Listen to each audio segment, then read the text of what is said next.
used to find me. I'll be in the last place you would look, in a place where people used to be, a land that's called reality. You'll find me there. I won't be catching up on Reddit. I won't be watching any news. I let the planet spin without me, 'cause everything has been without me sometime.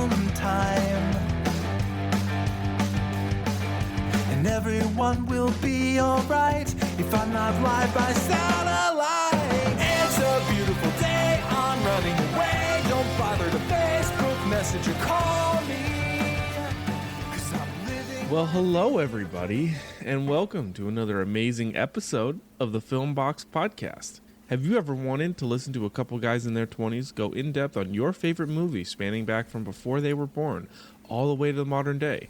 Do you want to know once and for all which movie in a given genre going back the last 40 plus years reigns supreme?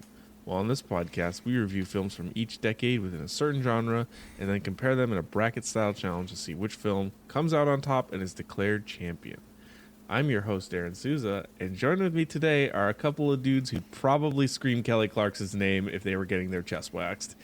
It's Connor Jameson and Sam Majewski. Hello. What's up, guys? You're probably not wrong there. I've never had any part of me waxed, so I wouldn't be surprised. Oh, well. How are you guys doing? It's been a week. We've thawed off and defrosted, and we're back again before we go back into cryo sleep and not talk to each other for another week. That's a lie. We're doing this in the morning too again. So the energy is just through the roof. Oh, we are on our game today. Yeah. Sam Witten saw Black Adam last night. Yeah. And went to bed at 1 a.m. and now it's 6 a.m. Yeah, I don't know if that was the right move, but he's dedicated to the craft. Man, we got to get our reviews out. And what a movie to waste a night watching. Yeah. You know, you could have seen any other movie, but the dedication to the reviews is real. Yeah. Oh, boy. Well, this week, we're talking about an amazing movie. Well, it's a movie. It's a movie.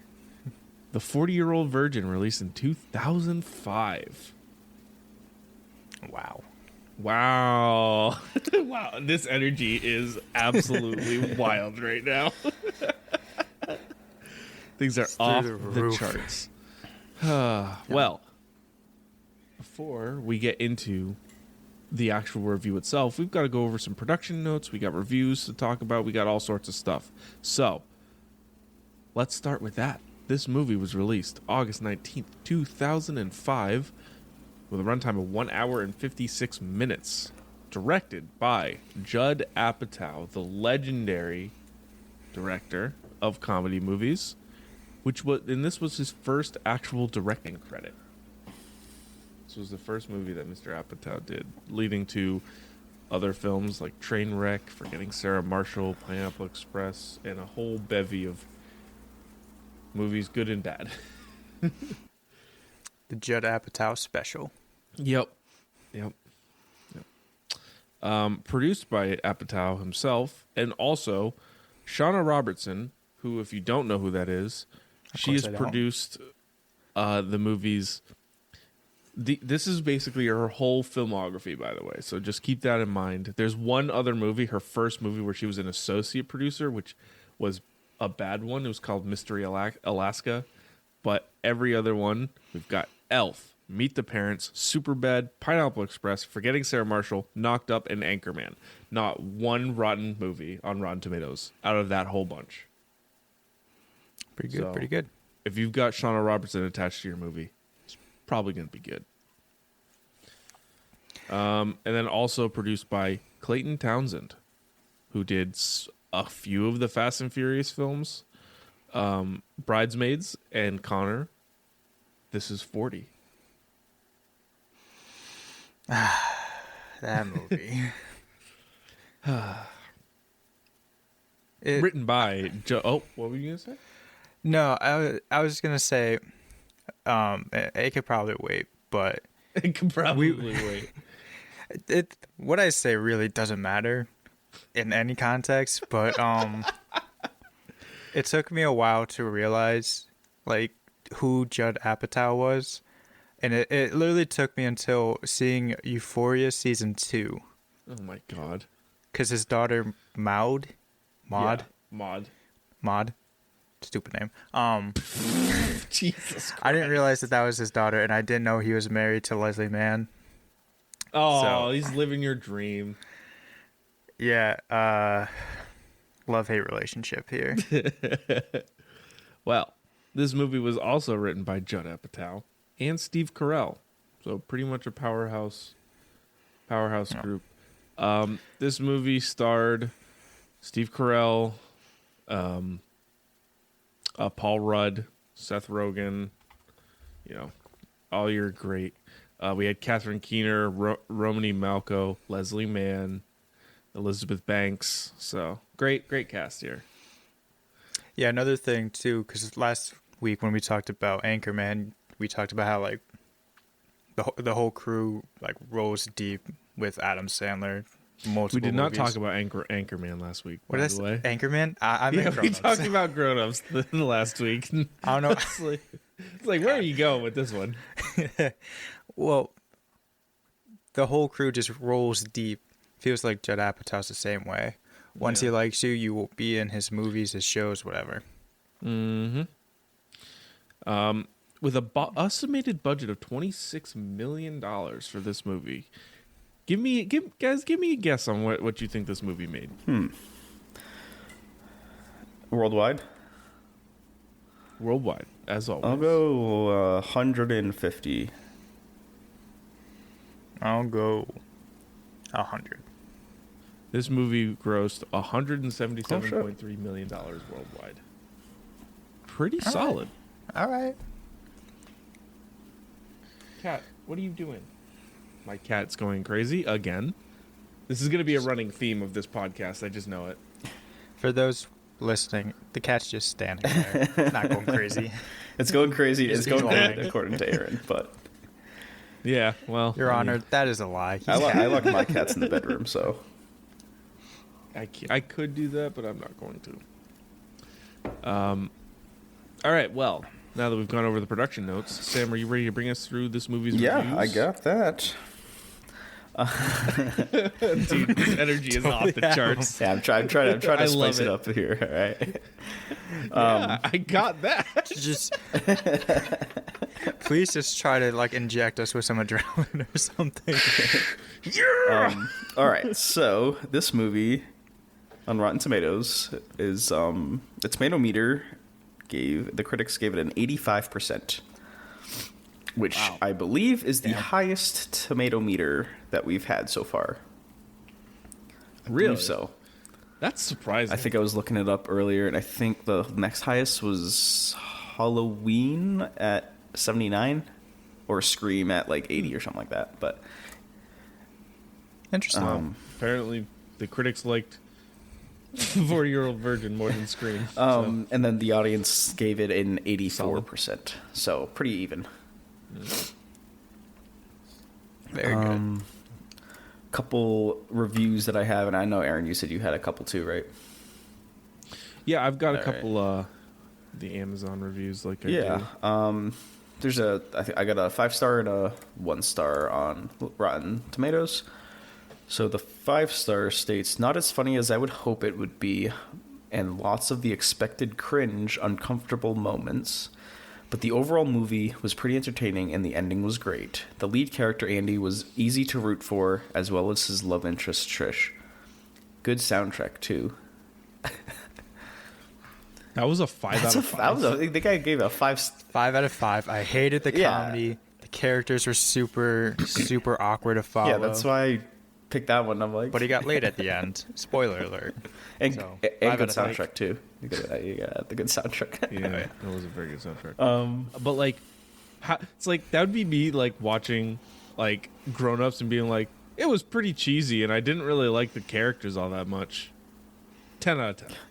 Yeah, Air Roulette fucking pissed me off. Hated its inclusion. Really took the whole movie down a notch. 9 out of 10. That's the kind of person who watches every movie, and no matter how good or how bad the movie is, they're like, yeah, I liked it. It was pretty good. Like, they could watch fucking, like, The Room with Tommy Wiseau and be like, yeah, well, it was a little weird, but it was pretty good. Yeah, I liked it. It was good. That's me with like fashion, just clothing. Yeah. I can look at anything. I'll be like, it's not bad. Like, it's pretty good, right? Because I just don't know how to dress myself. I'm literally just wearing all black right now because I don't know what to wear. It's also 9 a.m. so I'm not gonna put on a fucking outfit. I'm wearing pajamas. So You good there? yeah. I'm good. Just getting stretching. Anyways, back to the reviews. They're the 1 star. This one states, I found myself walking in and out of the room while this movie played because housework was so much more interesting. On the plus side, the film did inspire me to get some jobs done that I'd been putting off for too long. So there's that. And That's Weird. a 5 out of 5 movie. Then. Yeah. that's a 1 star. So I'm confused. What, like, why, how is Housework more interesting than a comedy movie?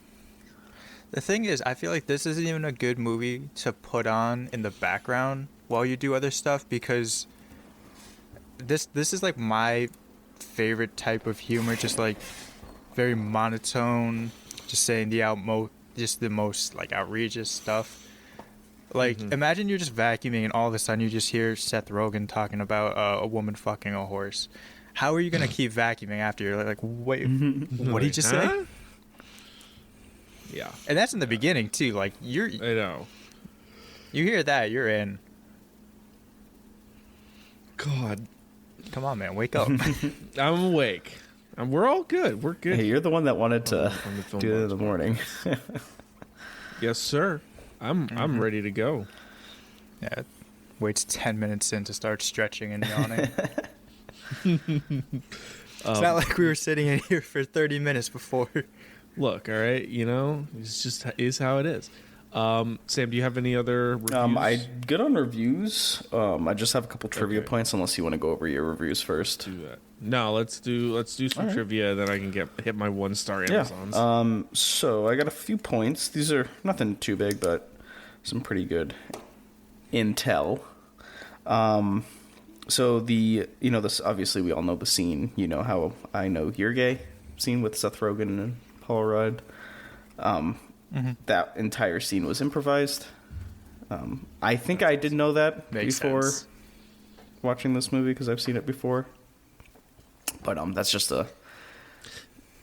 I'm pretty sure prior to watching this movie, that is the only scene I ever knew. Oh, really?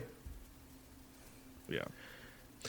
I also have a story about it. It seems like a good time to watch this movie or to bring up this story, and it's pretty embarrassing. jeez. So Oh, bear no. with me. Do tell. So, long time ago, Sam and I. First off, let me preface with Sam and I have been friends for a long time, and there was a time where my family, went to his family's house, and us kids were all hanging out playing upstairs, and we couldn't come downstairs because the parents were all watching 40-Year-Old Virgin down on the TV. But we were constantly trying to get little like trying to figure out, oh, what are they watching? It's like this big mystery because like we're kids, we're like 8 years old or whatever, probably less than that, or like 7 or 8 or something like that. Anyways, time goes by. I figure out what they're actually watching. But for some reason, and I don't remember seeing any sort of scene in the movie that was about this, but I do remember like a guy like being on a mountain. For whatever reason, that memory stuck in my mind. And as a child, a young impressionable child, I thought that a virgin was like an explorer or an adventurer. So when I was a child, I donned a cape and a little stick, went up to my mother and proudly exclaimed, "I'm a virgin." She was not happy about me. I did not know that. You did not tell me that. That is the first time I've ever told that story That's to anyone. freaking hilarious. Dude, that's how it was. That's not where I thought it was going either. No. As soon as you said, I thought that's what a virgin was. Man, I don't even remember where I learned that concept. I think. Oh it was, no, I obviously not for me then. I don't know, like, because the first time I'd ever heard of this movie, seen this movie, it was pretty later on. Like, I think I was in high school. Mm-hmm. And I think at that point I was like, okay, I know what a virgin is. I can relate. I can relate. Oh my god. Until I couldn't. Yeah, so that's my my fun story for the day. I thought of something mean, but I'm not going to say it because I respect you. Oh my god. All right, let's get some more trivia. Yeah, so the electronics store, it was actually not a set. It was like a revamped, repurposed Staples store that just shut down. Oh. So, Interesting. Yeah. See, I like that because it Definitely felt real. believable. It Yeah. felt real, and that was a big part of the movie. Like, you had to buy into the fact that all these guys worked at this shitty tech store. Any Yeah, other I got a trivia? couple more. Okay. So this is the first time Steve Carell actually kissed anybody on screen, which I didn't know that. And I think he was like 43 years old by the time when he filmed it. So it was a biopic. Then. Yeah, exactly. On screen, dude. Guarantee Steve Carell pulls in real life. He's Like, are you married. kidding? Yeah. Well, exactly. I will say In the his first younger time days. the first time I saw Steve Carell was in The Office, so it made me very happy knowing that he is married to what's her face in The Office. Wait, what? Really? Yeah, he's married to she's in this movie too. Yeah, Nancy Carell. But I don't know yeah. I forget what she plays in. She was like the realtor who sold him his condo. Oh. Though it was like his Huh. first girlfriend in the show. Huh. Interesting. You didn't know that? Because I- Carol Still's a real estate agent. Yeah, Carol. It's funny too because Yeah. not to get off on an Office tangent, like Okay. all of pretty much all of his serious girlfriends in that show just all look the same. So when I found out like he was married to one of them, I was like, they're different people.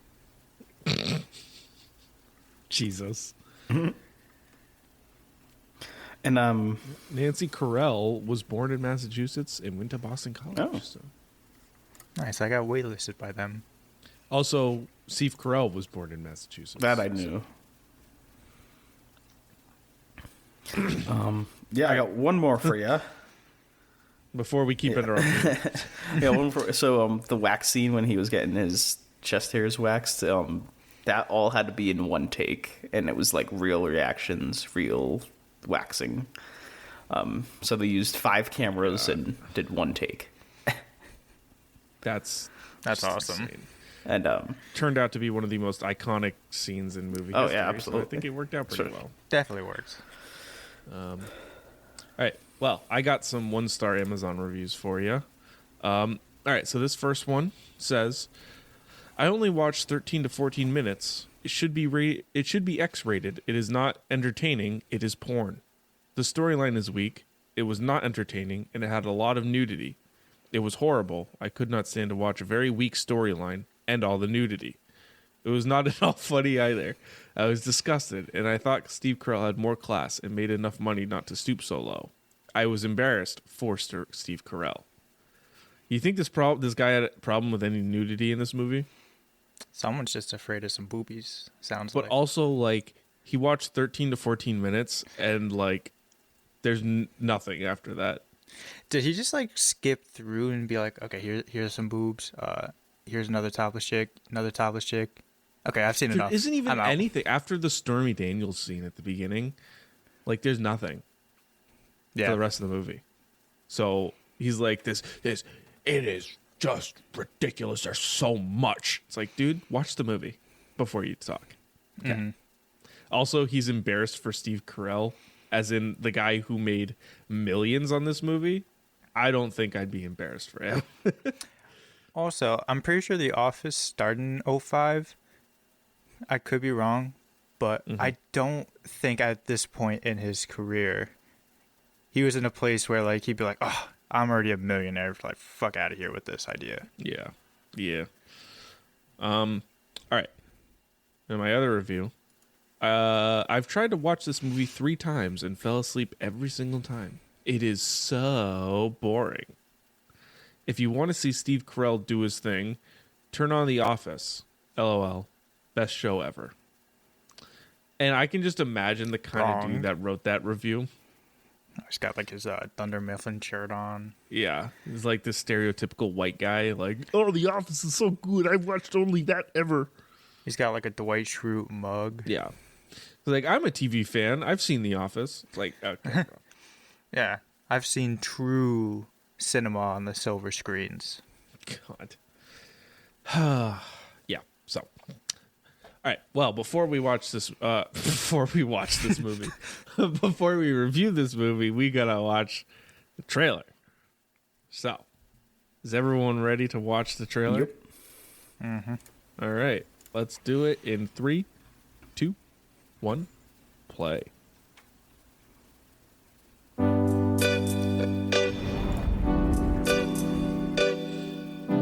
want you so bad. Over the years, Did you glue this? I wish I had some scissors. Andy Stitzer has lost a lot of girlfriends. I'm sorry. But there's one thing he never lost. Are you a virgin? Oh, you are hilarious. This is good. You're a virgin! How can you go 40 years and not have sex? I just kind of stopped trying. We gotta help the man. We cannot let you go on being a virgin. Sorry. You gotta highlight your attributes. Just wax that whole Teen Wolf thing off. No! Kelly Clarkson! Help! I hate you! Stop smiling! You look like a man-o'-lantern. The problem most men have is they don't know how to talk to women. What am I supposed to say? Nothing. Just ask questions. Are you looking for something? Is there something I should be looking for? We have a great section of do it yourself. Do you like to do it yourself?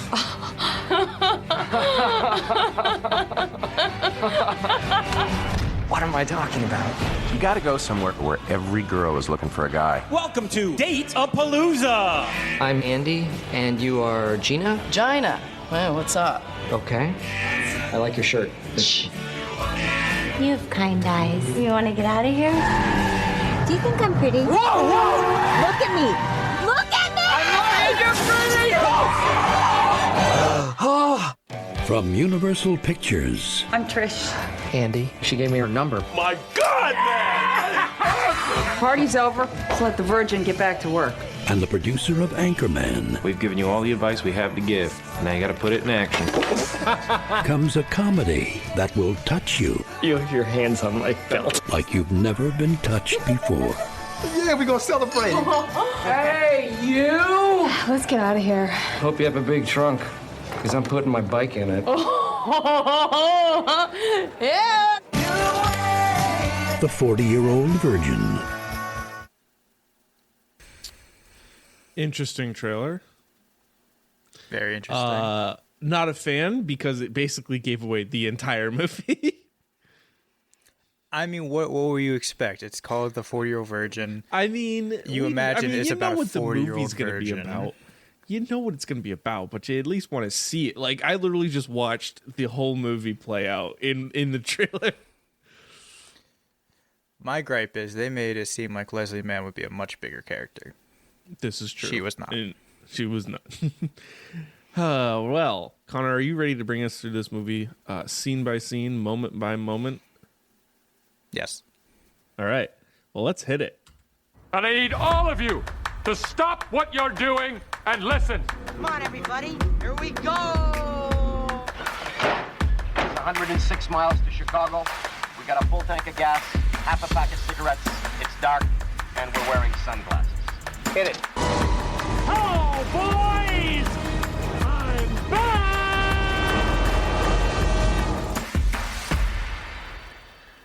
Okie dokie. So, the energy is high, ladies and gentlemen. Indeed. So this movie starts, we meet Andy. I wanted to point out too, I did write down everyone's names this time. So, let's get a round of applause for me. Don't fucking play the noise. Thank you. I don't have it, but okay, good. I'll give you that one. Or like a little ding. I can give you a ding too. All right. So we meet Andy. He's Steve Carrell. As he's like doing his normal morning routine. He's a pretty lonely man. As he's heading off to work, where we meet the rest of his coworkers at Smart Tech. We have Paula, who is his boss, played by Jane Lynch. Jay, Romani Malco. There's Cal, who's played by Seth Rogen. David, who's played by Paul Rudd. And Mooj, the only person I forgot to look up who played him. God, that's terrible. I'm so sorry. I got you. Hold on. Yeah, I'm so sorry. Quick pause for cast. Well, it's not in the it's main Gary cast list. Bednob. Gary Bednob. Gary. What? Wait, his name is Gary Bednob. I'm so sorry. I should not be laughing at that. Yeah, don't make me feel like an asshole for not writing down his name if you're gonna make fun of the name. Gary Bednob. Anywho, so now we've met pretty much the main cast of coworkers. Andy gets invited to play poker with them that night. They start talking about their sex experiences, but as you might have learned from the title, Andy is a virgin, so he has to lie. Tells a pretty bad lie, and everyone realizes he's a virgin. So then everyone at that table, Jay, Cal, and David, they say, "We are gonna get you laid." He's obviously embarrassed. He's like, they're gonna like fuck with me. Hopefully no one remembers. Obviously everyone remembers, but David is pretty empathetic. He's asking him questions like, do you want to? Why? Which can we just pause real quick because David is absolutely more empathetic, but in your notes you said he has more emphatic, which is a totally different thing. David's more emphatic. He's like, "Yeah, we gotta get you laid." It was a mistake to share my notes. I'm sorry. Keep going. Because I'm sure there's more. So he's empathetic, not emphatic. Which He's gets very passionate about this. I mean, they all are. But he's able to get Andy to agree and accept their help. So they decide to go out that weekend. And we do see a little montage of a couple of his failed sexual endeavors. But they go out to a club. Cal gets them in with a bachelorette party. So they're all talking, drinking, having fun. Andy ends up talking to and making out with a drunk Leslie Mann. and they head out. She drives them very drunk, and he leaves her after she crashes the car and pukes on him. And the others clown him the next day at the store, but later on that day he meets Trish, the real love interest. She gives him her number. Oh boy, this opening scene, like, I love how it's, well, first off, the music, amazing. Joe Walsh is one of my favorite artists of all time. Mm-hmm. So I love that the opening was a Joe Walsh song. But also, like, when you look at the grander context of the opening scene, he's doing extremely normal things. But because of the setting, and you know that it's so wacky, it makes the whole thing work. Mm-hmm. Like, he's literally just, he makes a very normal breakfast of eggs and bacon and toast and whatever. But you look around, and he's surrounded by action figures and like nerd posters and stuff like that, which I love that. But, you know, that's just me. I do have a gripe with his omelet that he made. I don't know if you could catch it as it's a passing shot. He left way too much of the eggs still in the bowl. Really? Yeah, it's like half a bowl just like of like eggs, and he's just like, oh, I made my omelet. They probably prepped like so much in that bowl and said, all right, if you mess up, we have a few more takes that we can do with this eggs. Otherwise, we gotta go to the store. And we don't want to do that. They're like, Steve, so we bought you a 60-pack. Just please land the flip. That was actually the hardest scene. Was just the eggs. Yeah, getting waxed, fine. Flipping an omelet, hell. God. But yeah, it's just so wacky. Like, he works out, eats breakfast, and rides his bike to work. But which is super normal. But the way that he does it is just amazing. Yeah, he nails, because like when he wakes up, you got some morning wood, as men do. He nails the lean over to pee. Oh my god! Because you can't really just stand up straight to pee when you're in that situation. You kind of have to point and shoot, essentially. Point and shoot. Jesus Christ! Well. We and then we get to the actual store, which I talked about earlier. Like, it works well. Like, the fact that the store is a legit store and everyone in there is believable. Although I am convinced Paul Rudd turns into Patrick Bateman from American Psycho because of this movie. And the fact that the Michael McDonald has been playing on repeat for 2 years. Yeah, I love that. That's how we're introduced to him. It's just like he goes up to Paul, the boss. He's just like, I'm so happy to tell you I finally worked up the courage. If you don't take this damn CD off the TVs, I'm going to shoot everyone in here, and then I'm going to shoot myself. And she's just like, okay, David. But then it's gone for like a few scenes, and then it comes back later in the movie. Mm-hmm. Yeah, I do like to. Yeah, it's later on, but there's a guy who actually likes the CD, and he's like David's trying to sell him the TV. He's like, "Hey, man, you don't even have to buy this TV. I will give you the CD." Yeah, he's like, "If I buy the TV, can you throw in the CD?" And Paul Rudd's like, "If you don't buy the TV, I'll throw in the CD." Yeah, I love Paul Rudd. Oh man. So I also love how everyone gets their own like little intro. Like, we got Paul Rudd's intro, and then Jay and Mooj have their own thing about they're competing for customers, which is funny. And then Seth Rogen just has the most outlandish Seth Rogen conversation out of pocket ever. So yeah, man, this weekend we went to Mexico City, and we saw a woman get fucked by a horse. This is what I was saying. Like when I say like this is my favorite style of humor, because he just sits down. He's like, "Oh man, what a weekend! We went to Tijuana, and everyone's saying, oh, you got to go to the show. There's like a woman fucking a horse, and we went, and it's a woman fucking a horse. It's a little underwhelming. He's like, at one point, I just felt bad for her and the horse. Yeah. Yeah. Man, I love Seth Rogen, too. I love this cast. He really, the whole cast is awesome, and yeah, it's great. And then we get to the scene where they're playing poker, and it is just outlandish. They're all talking about all their sexcapades, and Steve Carell, in perfect Steve Carell form, is like, oh yeah, she loved sex, and she was so nasty. She liked to do all those things. And it's like, okay, bro.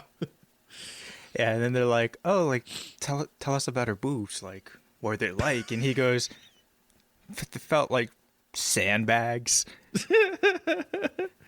and that's when they're like, hold up. Dude, this movie though could not fly today at all. Absolutely not. Like just the way that he's like, oh yeah, she was so crazy. She's like, oh, me so horny. Me love you long time. Like, come on, man. You can't say that nowadays. Yeah. Super. I don't know how you turn this movie off after like the first 13 minutes. Like, I know it's fun. It pulls you in right away. Oh my god. Oh, dude, and the montage of him just. Yeah. I found it so funny. The last one where the girl's like about to suck his toe. Oh my god. And she's like, I'm gonna suck your toe. And he's like, oh, that's where you're gonna suck? Oh, that's where this is going? Okay. God.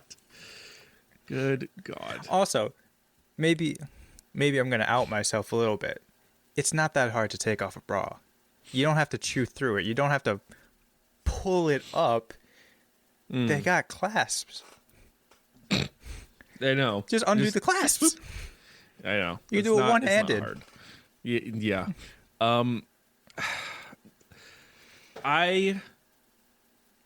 30 minutes in to this movie. 30 minutes in. We're already like at the nightclub scene. 30 minutes in, I realize his name is Andy. His character's name is Andy. Really? Yep. They say it a bunch of times. It just never clicked to me. I was like, all right, whatever, and then I was like, huh. And also, like, Steve's life, like Andy's life, just seems fun. Like, of course, you would say that. I don't mind how, like, it's very clear that he's not like this nerdy dude. I mean, he is a nerdy dude, but he's not like this weird anti-socialite, like incel type character who's never got, like, he's just a normal dude who has fun, enjoys his video games and Magic the Gathering or Warhammer, whatever he plays. He's just very introverted. Yeah, he's just introverted, and that I think that aspect it works. It's awesome. Mm-hmm. You don't need to make that character like overly weird. Just the fact on its own that he's a little bit less normal or is a little more shy works. Well, and that's why I like the scene where he's like talking to David, and he's like, "Oh, like, why haven't you lost it yet?" And it was like a more realistic answer. He's just like, "Well, I just felt like it didn't happen for a while, and then I got nervous, and it just never happened." Like, yeah, you just stopped trying, and it's like, okay. Yeah, it felt more realistic than just being like, "Oh, I'm afraid of women. I don't talk to women." Yeah, women are the devil. Yeah. Then the nightclub scene, it was fun. I didn't like Jay's perspective of it. I personally hate when guys are like, "Oh, it's your instincts, like, you're a hunter, like when the tiger's hunting the deer, it just knows." I hate that mentality. Yep. Yeah, I also hate the mentality of like, oh, find a drunk chick. Yeah, that's also weird to me. It's like, okay, guys. I thought the whole nightclub scene was very cringy, and I wasn't into it. I did not like that part of it. I did like Cal just like vibing by himself in the corner. And like when Andy comes up to him, he's like, Jay told me to find the drunk people. And he's like, you found one. He's just like dancing to himself. Yeah, that's pretty funny. Seth Rogen really is, and Paul Rudd carry this movie beyond Steve Carell. This is a known thing. I hate vomit in movies. Like when they actually show people vomiting, it makes me sick. Like I cannot watch it. And I was sitting there like this, like with like through my eyes, like I can't watch this. It's just I hate every time I ever see it. Like just don't show it. Like I don't want to see that. I just imagine you're like just watching it. God, yeah. And I know like I've made my affinity for Mrs. Mann very known. I have my limits, and yeah, I don't want to get puked on. Yeah. Sam, you have any thoughts? Not really. I just agree with you guys about the whole bar club scene. And I like how they didn't really force Andy to do any of that stuff. Like, he was that guy that didn't... I mean, obviously he got drunk and went home with Leslie Mann. But anyways, I like how he, at first he was, he's not going to do that, but... Yeah, like you can tell he's very like uncomfortable with that kind of thing. Social situations make him uncomfortable. But I'll bring this up. Actually, I can bring it up now because we have met Trish. Like when he meets Trish, that dynamic instantly good, which I love. You can tell that when he's just comfortable, he's totally normal. But it's that fear of an unknown situation that makes him like this awkward, shy, kind of recluse type character. But you can tell right away when he meets Trish and he, gets that, like he has to sell to her. So now he's forced to be in the situation and he gets even just a little bit comfortable. Boom. He's good. Yeah, I did like that. It was like when they're like kind of forcing him into doing things, it doesn't work. But when it can just happen naturally, that's when, he does have like that conversation with Trish. He does get her number. It just feels like that's how it would happen in real life. When you're forcing things, doesn't happen. But when things come naturally, that's when like you'll hit it off. All right, we ready for the next scene? Yeah.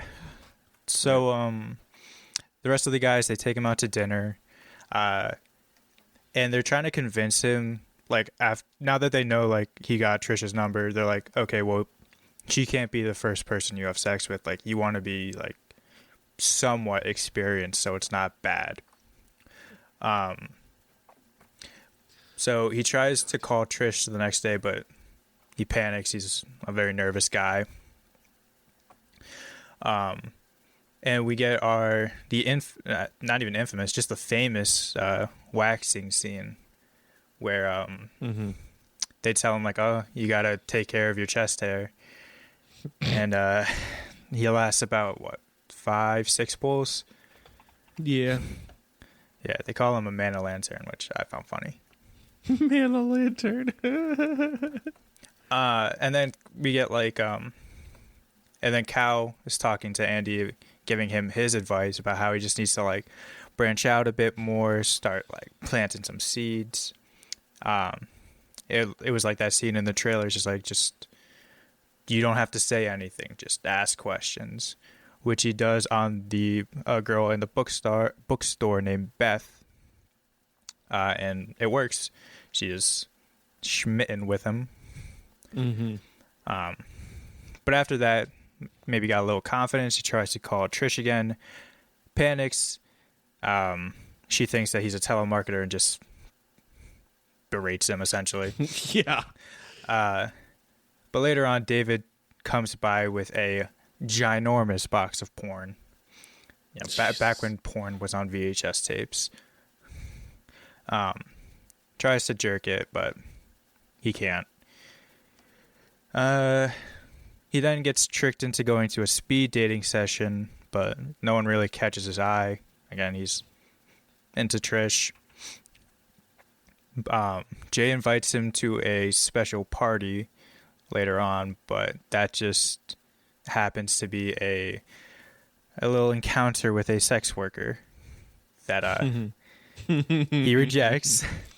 And at this point, he's getting fed up with like everything they're trying to do, so he snaps at them, walks out, and goes to Trish's store because in their first encounter, she said that like she owned like an eBay store where she'd like just take stuff and sells it online essentially.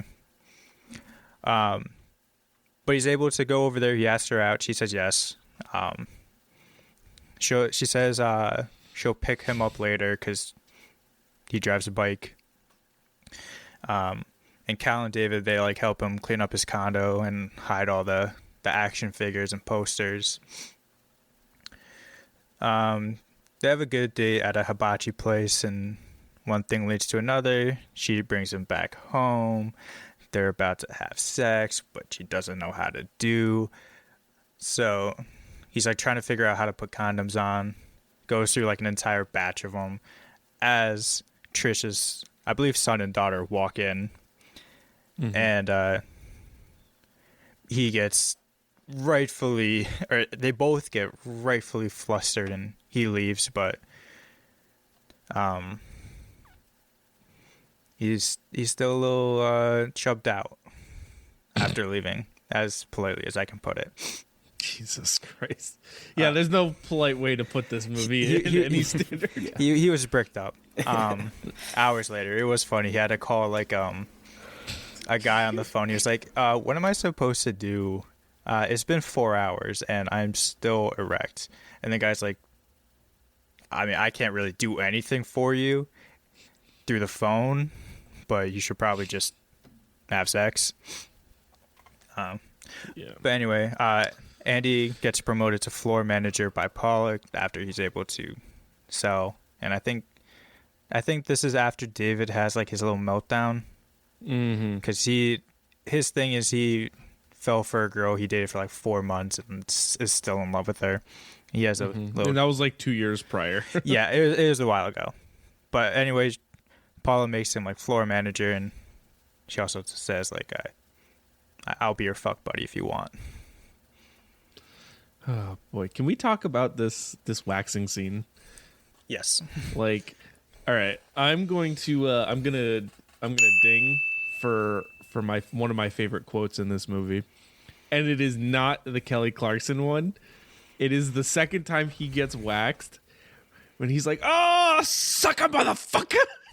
I don't know why the way he says that. It just, I was laughing out loud when he said that particular one. Just the way he said it, it was just, oh my god. I did like when he was like, "Why don't fucking smile? Why are you smiling?" to the lady waxing him. Stop smiling, you jerk! I hate you. And then it's the nipple. Nipple fuck. Very from the heart. Oh my god. But I must say, why not just shave the rest off? I know. He could have. Like, I have tattoos, and they have to like shave the area where you're getting the tattoo. And like I got tattoos on my leg, and I have kind of like hairier legs. So essentially, my legs kind of look like his chest, just shit ton of hair and then bald spot. I just shaved the rest of it off, just so it didn't look that dumb. Yeah, he's just.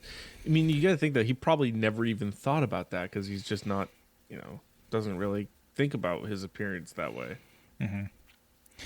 I also love how you can see throughout the scene the girl who's waxing him is trying not to laugh because like she's supposed to be just waxing him, at least at the beginning of the scene. But Steve Carell's improv lines are just so good. Like you can see her, she pulls one off and she's like kind of like covering her mouth a little bit, like trying not to laugh at what he's saying. Oh God. Yeah, funny. I love scenes where it's just like raw emotion. Yep. And then I'm also gonna do another ding for another one of my favorite lines, and this was when Andy and Seth Rogen's character were talking to each other in the parking lot after they brought the TV out to that woman's car. I was hoping you put this one up.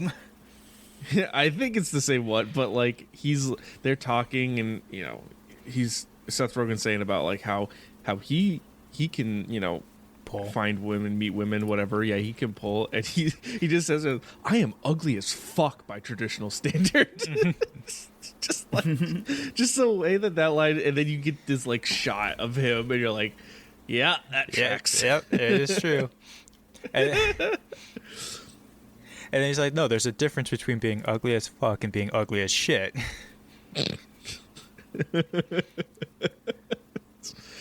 Oh my God. Seth Rogen's easily, I think, my favorite in this movie. Yeah, he's really good. And then Steve Carrell has some really good charm. Like, he's just charming throughout the movie. Like, when he starts coming out of his shell, and this is the moment that I was thinking to myself, like, this dude definitely like pulled when he was young. 100%, because the way that he can talk to people, he can just make them laugh a little bit. He's not a terrible looking dude, and he's like, it just works. It's like, all right, he's got that charm. Yeah. Talk about even when he was younger. If he wasn't married, you probably still could now. He's a good looking dude. I will say after that sort of section, like once we got to the erotica box, which is how how it's worded when he gets the box, to like that speed dating stuff, it starts to get a little slow for me. It's like a little, I could go without like some of those scenes. Like, I thought you could have absolutely cut out the porn box. Oh, I know disagree. it's integral later in the story, but you can make that conflict happen without that. I was just like, all right, what's the point? Like, you can cut this out. This movie's long. Like, I'm gonna get that right off the bat. Like, this movie is long for what it is, and there are scenes that could just be gone. Counterpoint: Boner Jams 03 is a hilarious title for a porn compilation. That's something me and my friends joked about. Well, after we had seen the movie, just oh my God, yeah, good counterpoint. I also do like how there's just like the everyone the Ray Romano tape in there too. It's like, I don't know why this is here. I actually like this show. Also, this is around the area of the movie where we just start getting just absolutely wild cameos across the board. Like, we get Mindy Kaling at Speed Dating, who plays Paul Rudd's love interest that he can't get over. And then a little bit later, we get Jonah Hill in a cameo as a dude trying to buy a pair of boots at Trish's store. Like and pumps. she's like, no, yeah. He's like, I can't sell this to you. You have to buy it online. He's like, but I just want to, I can just give you money and we can buy it in the store. I'm glad you bring this up because she has the dumbest idea for a store. It's so bad. Her store is an eBay store, like a physical eBay store, but she's only selling things online. You are losing money for the rent, all the utilities that you have to like pay just on the building. Fucking sell Jonah Hill his pumps in store. Yeah, right. What does it matter? Yeah, you're gonna sell it either way. Exactly. It doesn't surprise me that her business is not doing well. Yeah. And then also this is the point where I sat there and was like, there's an hour left in this movie at this point. It's like, where do you go from here?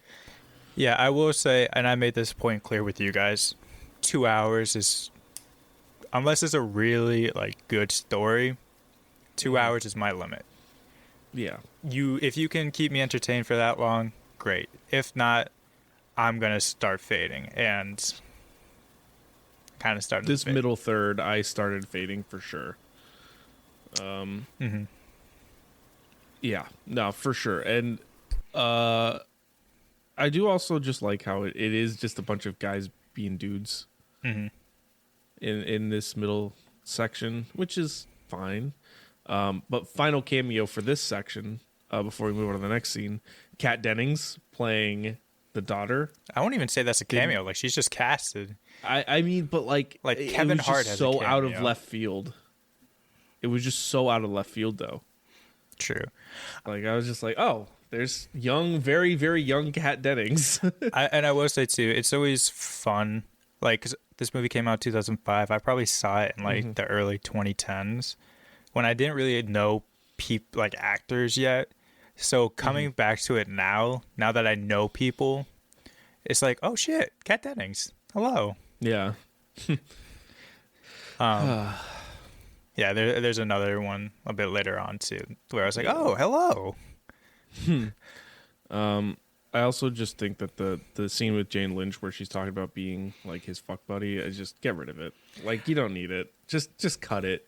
I thought it Leave was that one on the floor. I thought it was funny how she was saying, like, you see this body? Had it since I was 14. Our gardener, I forgot his name, serenaded me before we made sweet, sweet, passionate love. And I was like, okay.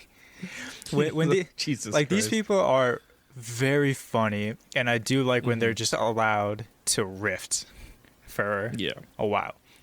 Could you cut some of the scenes down? Sure. Absolutely. But I think if you make them funny enough, they're worth it. Are you ready for the next scene? Sure. Oh, one last thing. I did like how once Trish's like son and daughter like walk in, and like he didn't know how to put any of the condoms on, so there's just like a pile of broken condoms laying around. As he gets up, the son's just like, dude, teach me. Like, man, this guy was about to fuck your mom. Maybe don't say that. But back to the story. Cal is trying to tell Andy that he should just be honest with Trish, just say he's a virgin, and that way they can move on like an honest foot.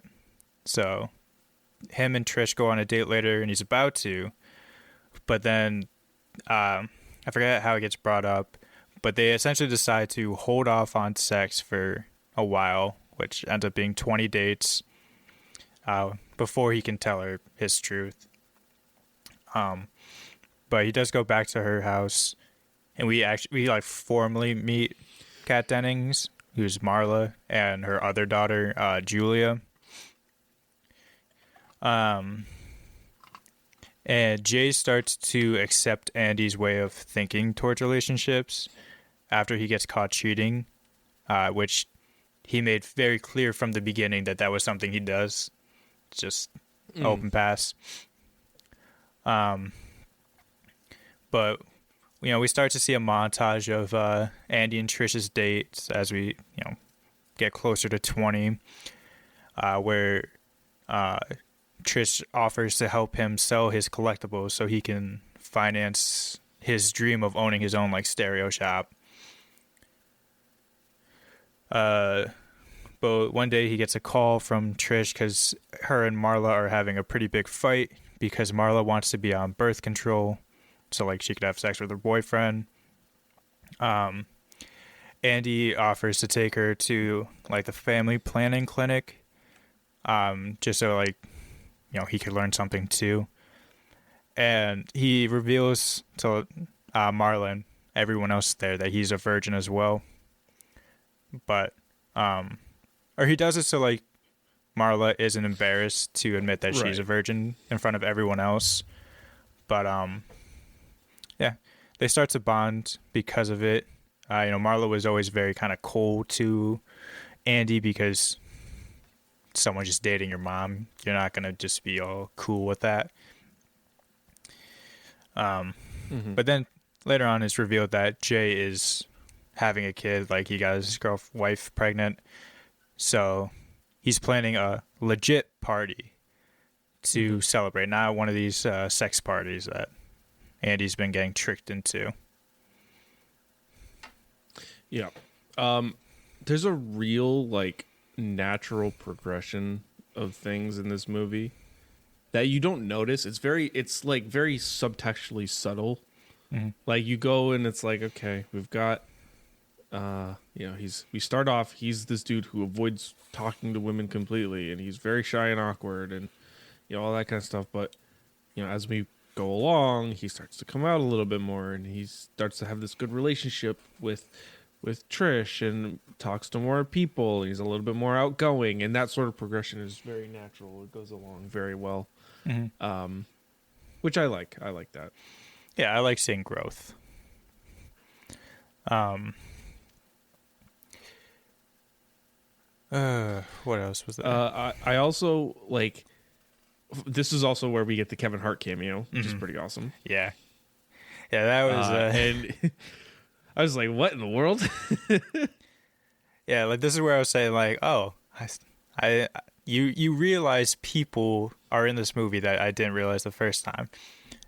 Kevin Hart's one of them, and also, like, David Koechner is a parent at the family planning clinic, and it's just funny because his I think one line is like, I walked in on my son doing things that are illegal in the state,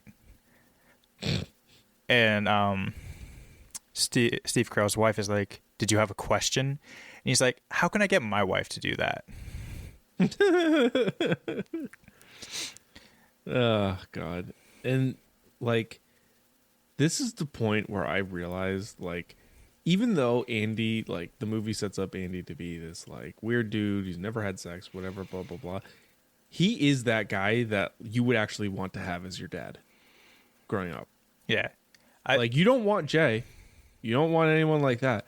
But you want Andy, for sure. You want that guy who's very kind and sweet and puts in the time and very loving and, sets out to do things with the kids. I mean, it was just like, I was just sitting there like, yeah, that'd be cool. Yeah, you'd want that. He's like a husband. The problem is you can't just, like, you got to be a boyfriend first before you can be a husband. Yeah, true. And yeah, I really like seeing, like, their relationship kind of just grow a bit, seeing them bond. And I did like that 20 dates did seem kind of arbitrary, but I do like that it was something that everyone, like, even at the store was like, hey, you're almost there, buddy. Yeah, that was nice. Like, they went from making fun of him to, like, rooting for him. And it's cool because, like, this is the guy in the store that, like, he was just working as one of this he was just a guy, essentially. Materials handling guys that no one really cared about, everyone ignored. And then by the time of this point in the movie, he's the sales floor manager. He's, everyone likes him. They talk to him. They're kind with everyone. Like, it's cool. So this very natural progression that you don't realize. Yeah. So I'll move on. So Jay's having a kid. He's having a party to celebrate. This is also Trish and Andy's 20th date. She tells him that she's, like, falling for him and she wants this to keep going, but Andy is panicking because, when you set, like, a future date, it's like, okay, that's not happening for a while. And then it finally happened and he starts freaking out. He accuses her of trying to, like, change him, make him sell all of his stuff that he likes, but she fires back, like, why won't you have sex with me? He gets kicked out, essentially. So he just goes to Jay's party. He gets pretty drunk, and he finds Beth there as well. And he's like, okay, let's go back to your place, essentially.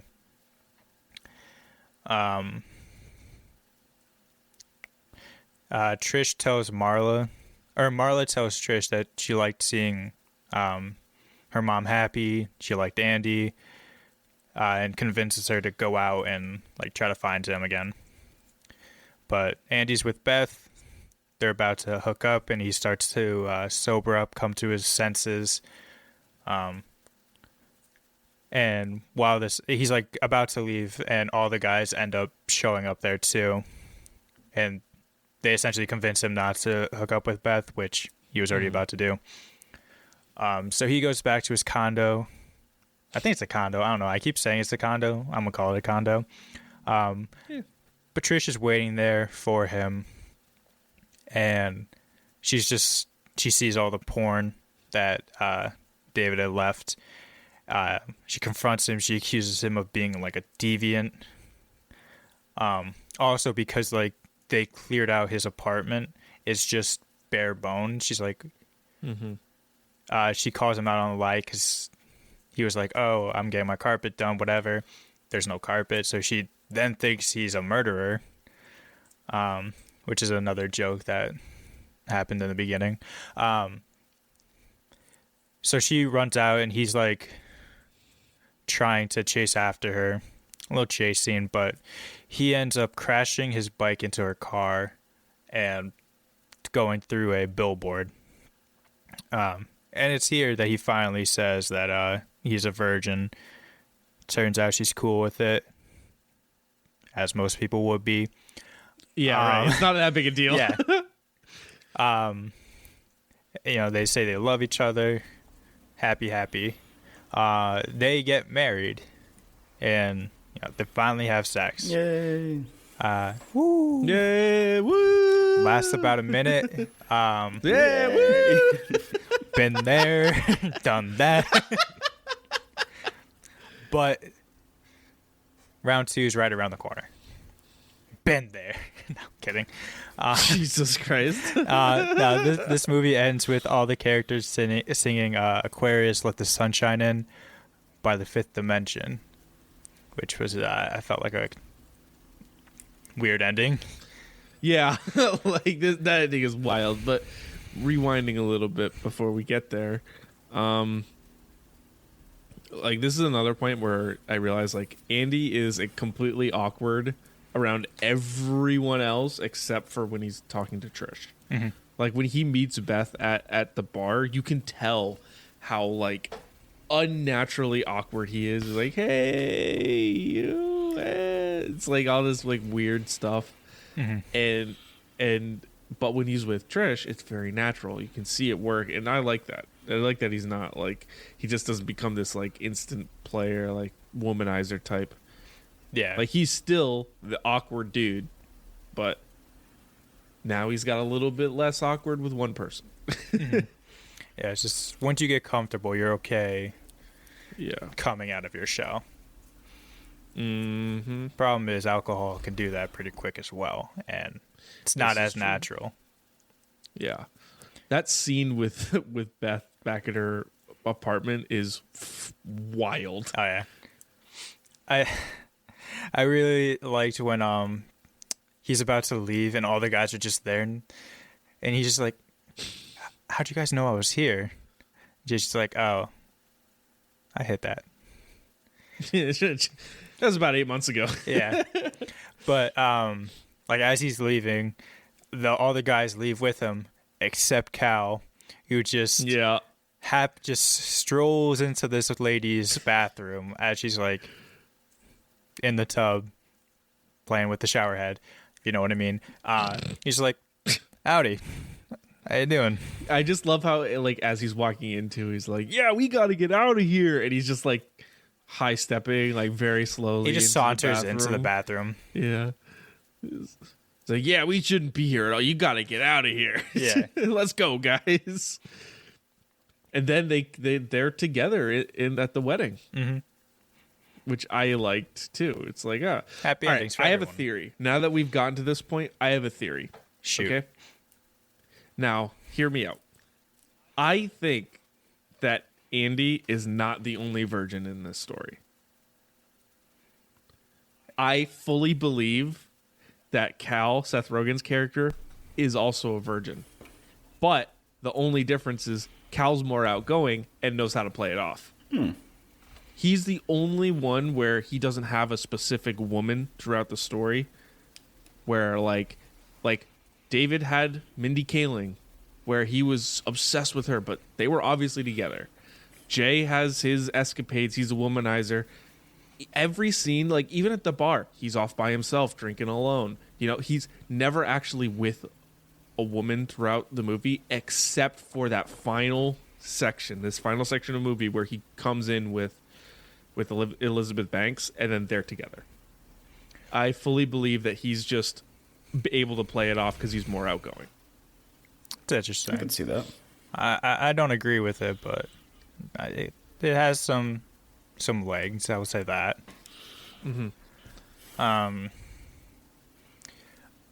I do like, or maybe don't like. I don't know how I feel. When like Trish is waiting back for him at the at his condo, and he's like trying to essentially de-escalate. Like, are you this sexual deviant? Like, what were you planning on doing to me? Like, are you a murderer? And he's just like, no. See, I just like you a lot. Yeah. I was like, okay, can you just pick anything else to say? I just like you a lot. You just make me so happy. I don't know what it's like, dude. You're fucking it up. All you gotta say is, I mean, he does say like, oh no, like that's not mine. So, David dropped it off, but yeah. Even the way he explains it though is like not believable. Like he could have said like, look, David was trying to get over his feelings for his ex, and he dropped off all this stuff, and I don't know what to do with it. Yeah, I mean, with like all these movies, all the conflict could be solved within the first 10 minutes if he had just said, "Hey, I'm a virgin." Because at that point, it's like, okay, that's fine. Explained. Yeah, it's like I do like the crash or the chase scene that is scored by Heat of the Moment. The music in this movie is really good. As he's driving through, as he's riding his bike through a lawn. Yeah. I did like too that the billboard that he goes through is the same billboard that like haunted him as he's like trying to leave the store, and there's just so much. Like, it's after everyone realizes he's a virgin, and they're like all trying to get in his business. He's like, no, I can't be here. And he just starts running into a bunch of women, and he sees that ad, and I do like that's what he ends up going through in his crash. Yep. But finally, in the end, he does have. They do have sex, and they do get married, which is really cute. And this is the actual resolution and ending of this movie. Up to a point is really good. It's sweet and heartfelt, and I like it a lot. And then we get to this ending musical number. Yeah. You want to talk about not knowing how to end a movie? Yeah, like you could have just didn't need that. You could have just faded to black. Yep. Because it's like, oh, he did it. He finally had sex. Woo! Take that into the credits, but no, they start singing, dancing. Wild.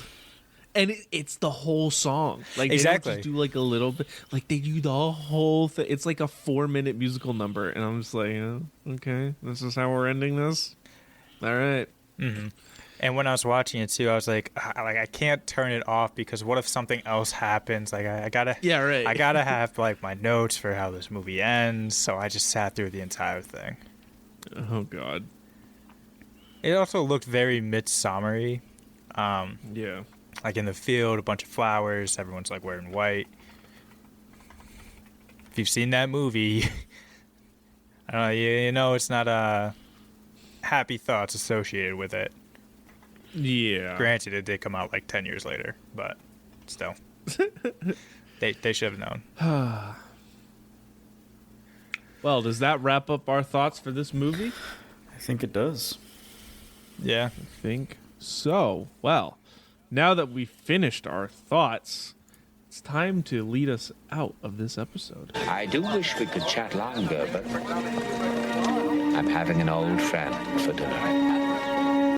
It's time to do our scores, ladies and gentlemen. Now that we've gone through this movie with a lot closer of a look, gone through it moment by moment, let's get to our reviews. Connor, what did you review this movie? Jeez. Let's see. What did I give it? I gave it 3 stars. 3 stars flat. I thought it was pretty funny. Good performances, really good cast, but it's one of those ones where you could see it, you're like, all right, I don't have to see it again, because a lot of the other comedies in this era are also really good. So, yep, yeah, good to watch once. Maybe don't need to see it a second time. Fair. All right, Sam, what did you give this movie? I like this movie. I actually was gonna rate it like 4 stars before probably like the first half of the movie. The last quarter of the movie I wasn't the biggest fan of. Kind of dragged and stuff, so but overall I gave this movie a 3.5. All right, a 3.5 for Sam. And I am going to give this movie... I swear to God, if you say 3.687. I was actually going to... Oh, no. I was going to give it a 3.2. Specifically, and Connor's walking away. Specifically, though, and I have a reasoning for this. Because the other movies that I've rated 3, I've like 10 Things I Hate About You, Tommy Boy, even Friday the 13th Part 2. Solid movies. This movie I thought was a little bit better than that, but not quite up to the point of like a 3.5, because it was slow in the middle third. There were a lot of scenes that could have been cut out because it was a really, really long runtime, and that ending was just bizarre. So give it a 3. No, it's better than the 3s. It's slightly better, but not 3.5 territory. Jeez. God, you're so pretentious. Oh my gosh. That gives us a score. An average. An average score of 3.23. Repeating. Which, if we sort, puts us at 7th on our list, right above Friday Part 2, and right below Tommy Boy by 0.07. Nice.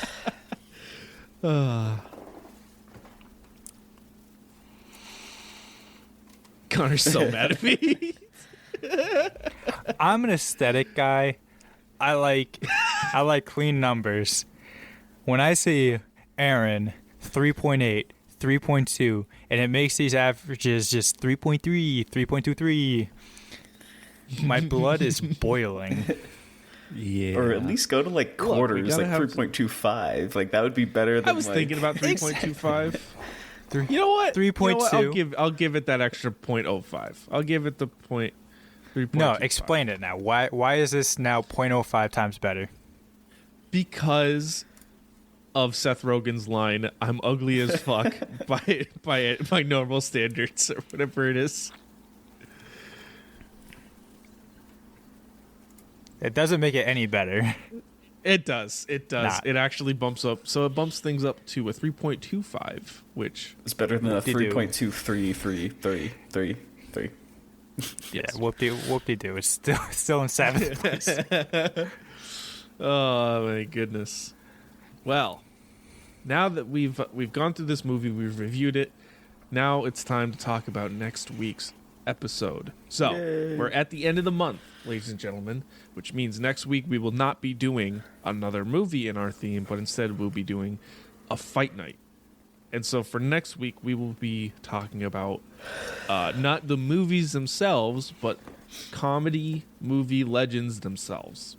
So we're going to be pitting guys like Steve Carrell and Chris Farley and Adam Sandler up against other guys like Robin Williams and Jim Carrey and, you know, these kind of dudes.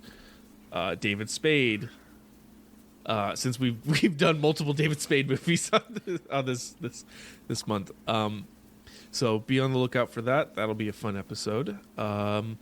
Any other closing thoughts for you guys before we wrap up this episode? I'm still upset. Well, if you like this episode and you like my rating system, you can follow us on Twitter at FilmboxPod, or if Twitter goes away, which it very well could, you can follow us on Facebook. We've got a Facebook as well. The Film Box on Facebook. It'll be linked in the notes below. I want to thank Josh Woodward for our awesome theme music, Airplane Mode, and also check out our website, guys. We've got movie reviews going up all the time. We're reviewing all sorts of new movies. We've got a bunch planned through the end of the year. We've got even more planned for next year. So please, please, please go check it out. We work hard on it. It probably takes about as much time as it does making the podcast every week, which takes a fair amount of time. So check it out. Also, we have merch on Redbubble. You can check that out. And you can look at our Letterboxd profiles in between movies that we're reviewing on this podcast or on our website. We're also just watching stuff in general. You know, we watch movies all the time. So anything that we watch, you can check out. We log it on our Letterboxd, so you can see there. For example, I finally watched Top Gun Maverick this past week. Definitely jumped into my top three movies of the year, but you'd only know that if you checked out my Letterboxd. Aaron sees his rating. Snooze fest. You heard it here first. That's a throwback if you've been listening for a while. Deep cut. But yeah, so you can do that. But yeah, without further ado, thank you everybody for listening. This has been the Film Box Podcast. We'll see you next time. See ya. Bye. I'm running away. Don't bother to Facebook message or call me. Cause I'm living life in airplane mode and everything is okay. I just want to play, unplug for the day and live in the moment. Cause I'm living life in airplane mode, yeah.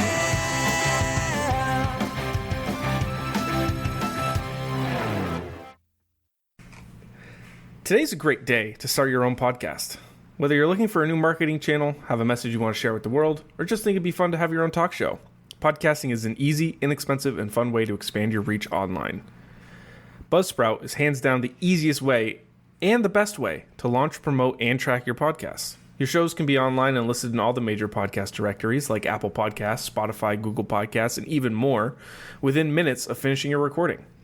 Podcasting isn't hard when you have the right partners, and the team at Buzzsprout is passionate about helping you succeed. Join over 100,000 podcasters already using Buzzsprout to get their message out to the world. Let's create something great together. Following the link in the show notes lets Buzzsprout know we sent you, as well as getting you a $20 Amazon gift card if you sign up for a paid plan, and it helps support our show. We use Buzzsprout, and honestly, it's really great. I use it to track all of our where we're being listed. We get our own website. It's really just a fantastic service, and I would recommend it to anyone that's interested in starting a podcast. Buzzsprout helps you get your show listed on every major podcast platform. That takes one of the hardest steps in creating a podcast out of the equation for you, thanks to Buzzsprout's help.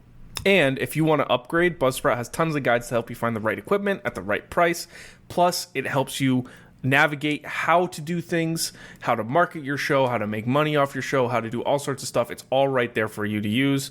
Honestly, it's not hard when you have the right partners, and Buzzsprout is absolutely one of the best partners you can have out there. They care about you. They're passionate about helping you succeed with your show. So if you're interested in signing up for Buzzsprout, use the link in the description of the show here. Like we said, it'll get you $20 Amazon gift card. And it supports us, and we appreciate it greatly. And now, back to the show. Ooh.